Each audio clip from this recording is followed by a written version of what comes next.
पोखरापूरच्या तलावात आष्टी उपसा सिंचन योजनेतून पाणी सोडण्यात यावे, जनहित शेतकरी संघटनेचे संस्थापक अध्यक्ष प्रभाकर देशमुख यांची मागणी। मोहोळ तालुक्यातील क्रमांक 2 पोखरापूर टप्पा योजना कित्येक वर्षांपासून रखडली असून यामुळे पोखरापूर, खवणी, सारोळे या गावच्या शेतीच्या पाण्याची अवस्था अत्यंत बिकट आहे।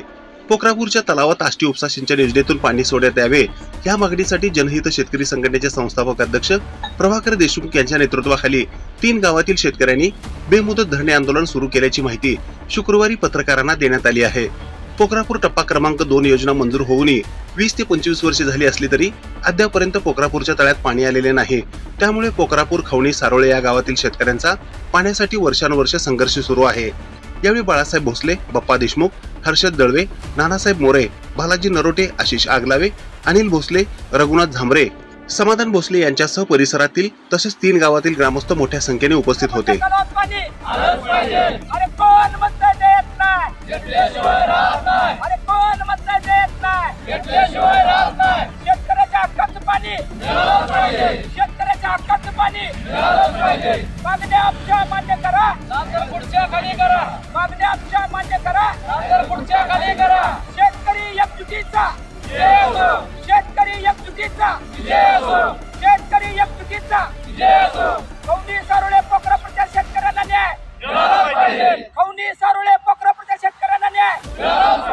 राज्याचे मुख्यमंत्री एकनाथ शिंदे साहेबांनी लक्ष, राज्याचे उपमुख्यमंत्री देवेंद्र फडणवीस साहेबांनी लक्ष।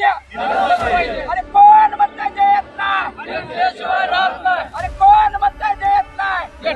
महाराष्ट्र राज्य जनहित शेतकरी संघटना संस्थापक अध्यक्ष प्रभाकर भैया देशमुख, माझ्या सोलापूर जिल्ह्यातल्या मोहोळ तालुक्यातल्या आष्टी उपसा सिंचन योजनेवर अवलंबून असणारा पोखरापूर टप्पा क्रमांक 2 ही योजना गेल्या 25 वर्षापूर्वी मंजूर असताना सुद्धा अद्याप या शेतकऱ्याच्या बांधावर पाणी आलेलं नाही।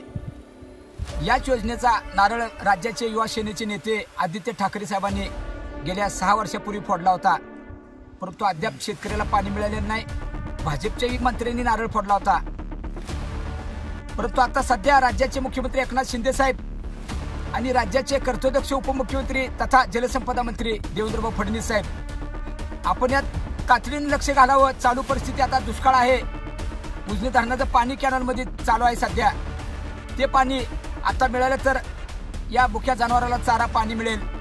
आणि सध्याच्या परिस्थितीमध्ये इतकी भयानक परिस्थिती असताना मान्य अधीक्षक अभियंता, मुख्य अभियंता या अधिकाऱ्याचं कुणाचं लक्ष नसल्यामुळं त्या 3 शेतकऱ्यांच्या अडचणीमुळं ही योजना रखडलेली आहे।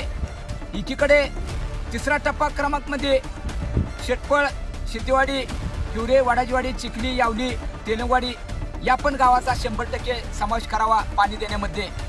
या वेगवेगळ्या मागणीसाठी महाराष्ट्र राज्य जनहित शेतकरी संघटनेच्या वतीनं पोखरापूरच्या तलावामध्ये अक्षरशः सकाळी 11 वाजल्यापासून 8 तारीख आज आहे, गुरुवार दिवस आहे, शेकडो शेतकऱ्यांचं आंदोलन चालू आहे। अद्याप या आंदोलनाची दखल घेतलेली नाही, तरी तातडीनं आदरणीय देवेंद्र फडणवीस साहेबांनी यात लक्ष घालून हा प्रश्न लवकरात लवकर पाण्याचा मार्गी लावावा। अन्यथा येत्या लोकसभेच्या इलेक्शनला या गावोगावच्या शेतकऱ्यांशी चर्चा करून, विविध गटाच्या नेत्यांशी चर्चा करून आम्ही बहिष्कार टाकून तुम्हाला जाब विचारल्याशिवाय राहणार नाही, याची जबाबदारी नोंद घ्यावी। ही बातमी संकलित केली आहे संपादक गुरु गायकवाड यांनी।